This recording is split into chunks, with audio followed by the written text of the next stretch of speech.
വീട്ടിൽ തന്നെ ഉണ്ടാക്കാൻ പറ്റിയ വളരെ സോഫ്റ്റ് ആയിട്ടുള്ള ഒരു ബ്രെഡിൻ്റെ റെസിപ്പിയാണ് ഇന്ന് ഞാൻ നിങ്ങൾക്ക് ഷെയർ ചെയ്യാൻ പോകുന്നത്.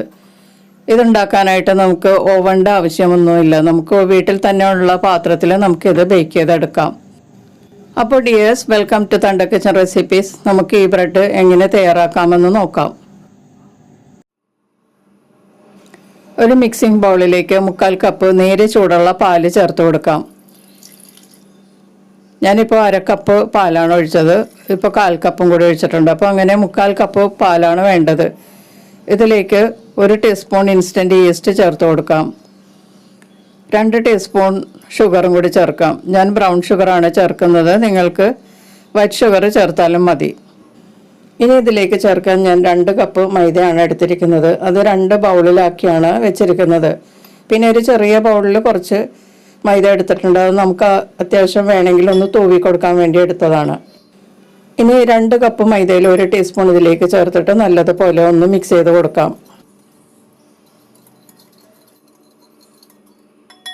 ഇനി ഇത് മൂടി വെച്ച് 10 മിനിറ്റ് റെസ്റ്റ് ചെയ്യാൻ വയ്ക്കാം. 10 മിനിറ്റിന് ശേഷം നമുക്കിത് തുറന്നു നോക്കാം. ഇപ്പോൾ ഇത് നല്ലതുപോലെ പൊങ്ങിയിരിക്കുകയാണ്.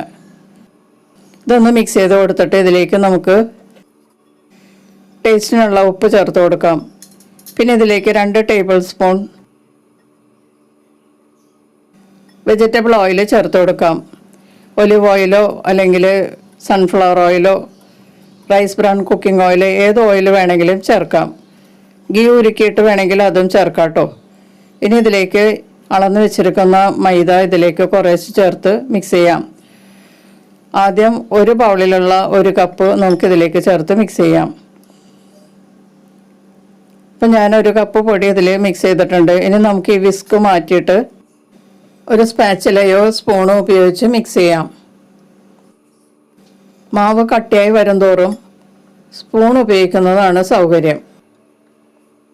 ഇനി ബാക്കി അളന്ന് വെച്ചിരിക്കുന്ന 1 കപ്പും കൂടി ഇതിലേക്ക് ചേർക്കാം. അതിൽ കുറച്ച് ആദ്യം ചേർത്തിട്ട് ബാക്കി ചേർത്ത് കൊടുക്കാം.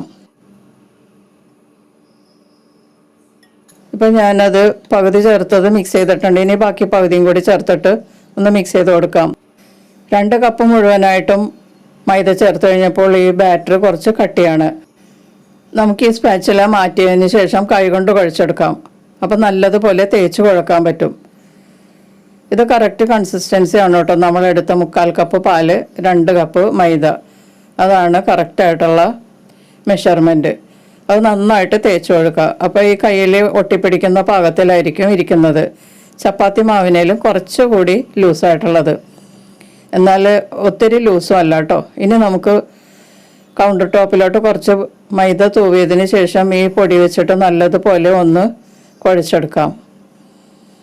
നല്ല സ്മൂത്ത് ആയിട്ടുള്ള ദോ കിട്ടുന്നത് വരെ നമുക്ക് കുഴച്ചെടുക്കാം.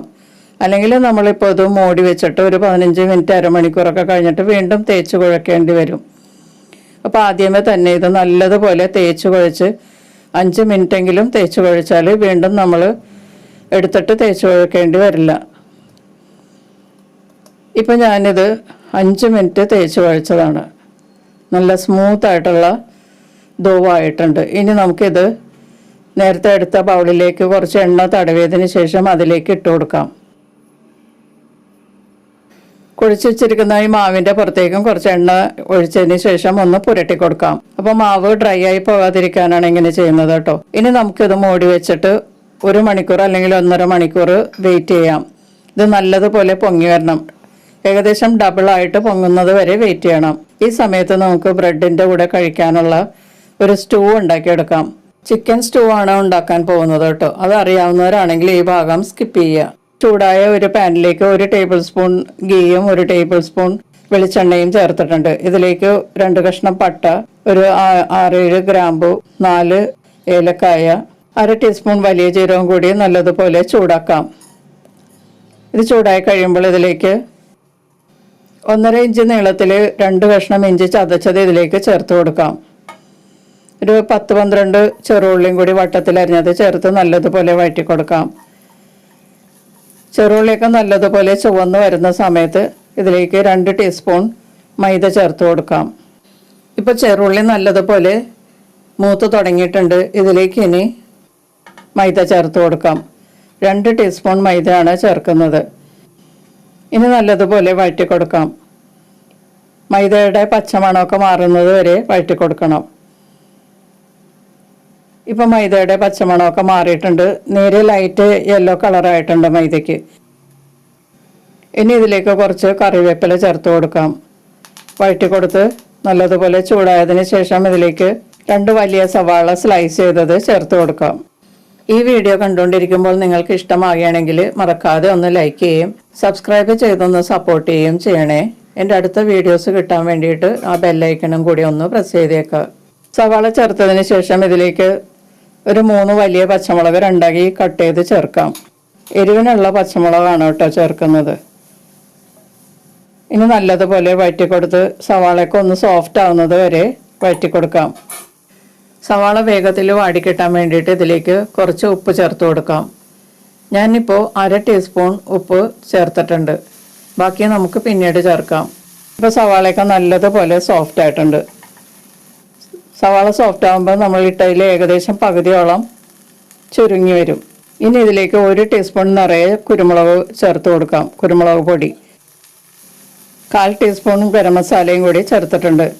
നമ്മൾ മുഴുവൻ മസാല ആദ്യമേ ചേർത്തത് കൊണ്ട് ഗരം മസാലപ്പൊടി കുറച്ച് ചേർത്താൽ മതി. ഇനി ഇതിലേക്ക് ചിക്കൻ ചേർത്ത് കൊടുക്കാം. ഞാനിവിടെ 1 കിലോ ചിക്കനാണ് എടുത്തിരിക്കുന്നത്.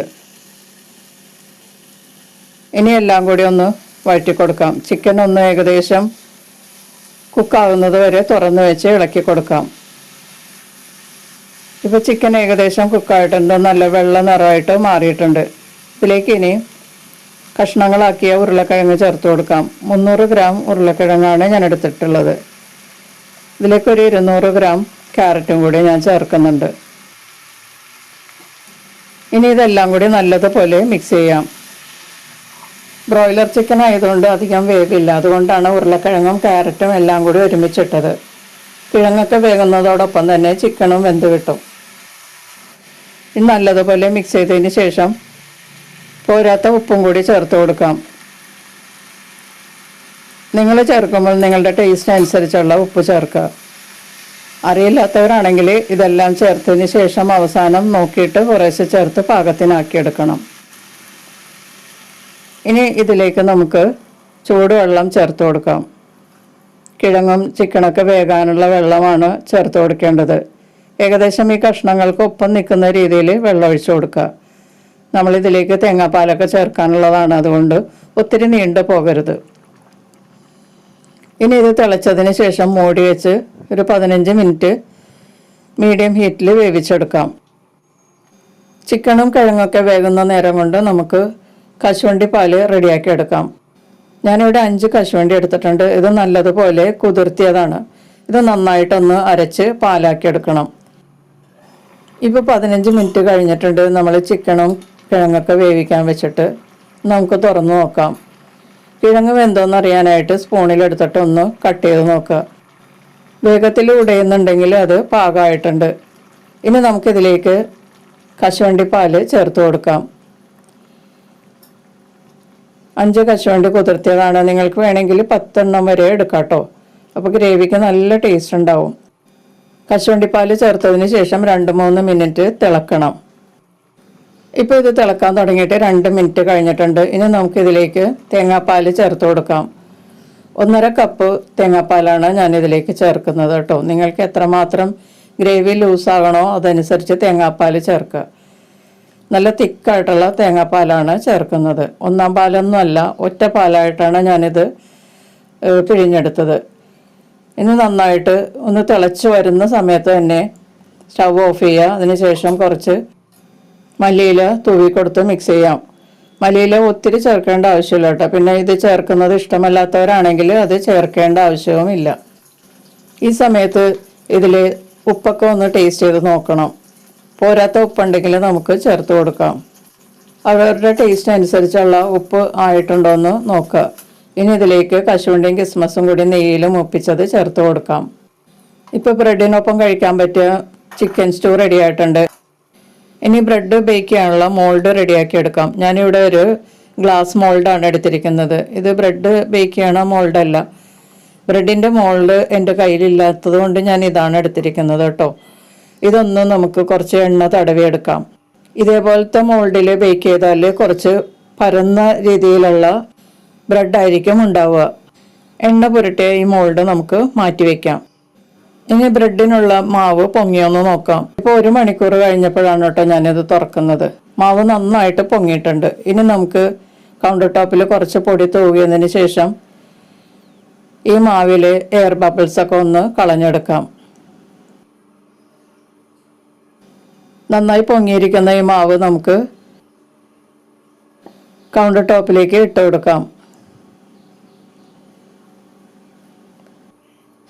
ഇനി ഇത് നല്ലതുപോലെ ഒന്ന് കുഴച്ചെടുക്കാം. കയ്യിലൊട്ടുന്നുണ്ടെങ്കിൽ കുറച്ച് മൈദമാവ് തൂവി കൊടുക്കാം കേട്ടോ. ഇനി നമുക്കിതൊന്ന് നല്ലതുപോലെ ഒന്ന് പരത്തിയെടുക്കണം. ചപ്പാത്തി റോളർ ഉപയോഗിച്ച് ഒന്ന് പരത്തുകയാണെങ്കിൽ ഇതിനുള്ളിൽ എയർ ബബിൾസൊക്കെ അത്യാവശ്യം പോയി കിട്ടും. പൊടി തൂകിയതിന് ശേഷം ഒന്ന് പരത്തിയെടുക്കാം.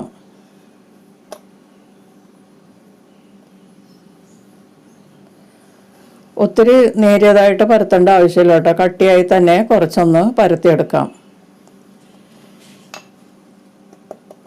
ഇനി നമുക്കിതൊന്ന് റോൾ ചെയ്തെടുക്കാം. ഒരരികിൽ നിന്ന് ഇതുപോലെ ഒന്ന് റോൾ ചെയ്തെടുക്കാം. ബ്രെഡ് ഉണ്ടാക്കാനുള്ളത് കൊണ്ടാണ് നമ്മൾ ഇതുപോലെ റോൾ ചെയ്തെടുക്കുന്നത്. ബണ്ണൊക്കെ ആണെങ്കിൽ നമ്മൾ ചെറിയ ചെറിയ കഷ്ണങ്ങളാക്കി ഡിവൈഡ് ചെയ്ത് കട്ട് ചെയ്തെടുക്കുകയാണ് ചെയ്യുന്നത്. ഇതിപ്പോൾ ഒരു ബ്രെഡിനാണ് ഞാനിപ്പോൾ 2 കപ്പ് മൈദ കൊണ്ട് ചെയ്യുന്നത് കേട്ടോ. ഇനി ഇതിൻ്റെ അരിയെല്ലാം നല്ലതുപോലെ ഒന്ന് കൈകൊണ്ട് ഒട്ടിച്ചെടുക്കുക. ഇപ്പോൾ ഇത് റെഡി ആയിട്ടുണ്ട്. നമുക്കിത് നേരത്തെ എണ്ണ തടവി വെച്ചിരിക്കുന്ന ഗ്ലാസ് മോൾഡിലേക്ക് വെച്ച് കൊടുക്കാം. നിങ്ങൾക്ക് ബ്രെഡിൻ്റെ മോൾഡ് ഉണ്ടെങ്കിൽ അതിൽ വെക്കുന്നതാണ് കേട്ടോ നല്ലത്. ഈ മോൾഡിലാകുമ്പോൾ ഇത് കുറച്ച് വൈഡാണ്, അതുകൊണ്ട് ബ്രെഡ് കുറച്ച് പരന്ന രീതിയിലായിരിക്കും ഇരിക്കുന്നത്. ഇനി നമുക്കിത് ഒരു നനഞ്ഞ കോട്ടൺ തുണി കൊണ്ട് കവർ ചെയ്ത് വെക്കാം. ഒരു 15 മിനിറ്റ് ഇതുപോലെ തന്നെ ഒന്ന് കവർ ചെയ്ത് വെക്കാം. ഇപ്പോൾ 15 മിനിറ്റ് കഴിഞ്ഞിട്ടുണ്ട്. നമുക്ക് കോട്ടൺ തുണി ഒന്ന് മാറ്റി കൊടുക്കാം. ഇതിൻ്റെ പുറത്തേക്ക് നമുക്ക് എഗ്ഗ് വാഷ് ചെയ്ത് കൊടുക്കാം.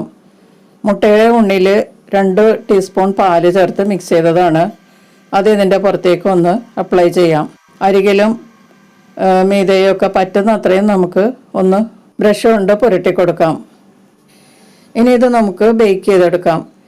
ഞാനിവിടെ ഒരു ബിരിയാണി പോട്ടാണ് ചൂടാക്കിയിട്ടിരിക്കുന്നത്. ഒരു 15 മിനിറ്റ് ആയിട്ടുണ്ട് ഞാനിത് ചൂടാക്കാൻ വെച്ചിട്ട്. ഇതിനകത്തേക്ക് നമുക്ക് മോൾഡ് വെച്ച് കൊടുക്കാം. മോൾഡ് പോട്ടിൻ്റെ താഴെ നിന്ന് ഒരു 2-3 ഇഞ്ചെങ്കിലും പൊങ്ങി വേണം കേട്ടോ ഇരിക്കാനായിട്ട്. ഇനി മൂടി വെച്ചിട്ട് ലോ ടു മീഡിയം ഹീറ്റിൽ 35-40 മിനിറ്റ് ബേക്ക് ചെയ്യാം. പോട്ടിൻ്റെ വലുപ്പം അനുസരിച്ച് ഇതിൻ്റെ ടൈമിങ്ങും വ്യത്യാസപ്പെടും കേട്ടോ. ഇപ്പം ഇതൊരു 40 മിനിറ്റ് കഴിഞ്ഞിട്ടാണ് ഞാനിത് തുറന്നു നോക്കുന്നത്. ബ്രെഡൊക്കെ നന്നായിട്ട് കുക്കായിട്ടുണ്ട്. മുകളൊക്കെ ഏകദേശം ഡാർക്കായിട്ടുണ്ട്. കൂടുതൽ നേരം വെച്ച് കഴിഞ്ഞാൽ ബ്രെഡ് ഹാർഡായി പോവും. പാനിൽ നിന്ന് ഉടനെ തന്നെ നമ്മൾ പുറത്തേക്ക് എടുക്കണം. തണുത്തതിന് ശേഷം നമുക്ക് ഇത് കട്ട് ചെയ്യാം. മോൾഡിൽ നിന്നും ഒരുവിധം ചൂട് ആറുന്നതിന് മുമ്പ് തന്നെ പുറത്തേക്ക് എടുക്കുക. ഒരു പലകയിലോ അല്ലെങ്കിൽ ഒരു പാത്രത്തിലോ വെച്ച് ഇത് തണുത്തതിന് ശേഷം കട്ട് ചെയ്യാം. ഇതിപ്പോൾ നല്ലതുപോലെ തണുത്തിട്ടുണ്ട്. നമുക്കൊന്ന് കട്ട് ചെയ്ത് നോക്കാം.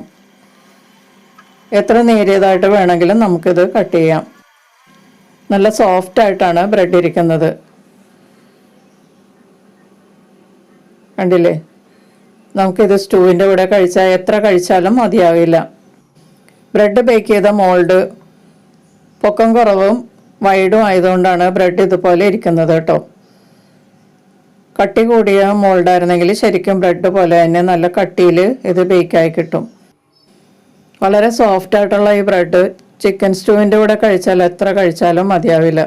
ഇപ്പോൾ ക്രിസ്മസ് ഒക്കെ അടുത്തിരിക്കുകയല്ലേ. ക്രിസ്മസിൻ്റെ രാവിലെയൊക്കെ നമുക്ക് ഇതുപോലെ ചിക്കൻ സ്റ്റൂവും ബ്രെഡൊക്കെ ഉണ്ടാക്കിയാൽ ഹോം മെയ്ഡ് ആയിട്ടുള്ള ഭക്ഷണം നമുക്ക് കഴിക്കാം. വളരെ ടേസ്റ്റിയാണ്, സിമ്പിളാണ് ഉണ്ടാക്കാനും. അപ്പോൾ എല്ലാവരും ഈ സോഫ്റ്റ് ബ്രെഡ് വീട്ടിൽ തന്നെ ഉണ്ടാക്കി നോക്കുക. വീഡിയോ ഇഷ്ടമായാൽ നിങ്ങളുടെ ഫ്രണ്ട്സിനൊക്കെ ഒന്ന് ഷെയർ ചെയ്ത് കൊടുക്കുകയും ചെയ്യാം. നിങ്ങളുടെ അഭിപ്രായങ്ങളും നിർദ്ദേശങ്ങളും ഒക്കെ അറിയിക്കുക. മറ്റൊരു റെസിപ്പിയുമായി വീണ്ടും കാണാം. താങ്ക്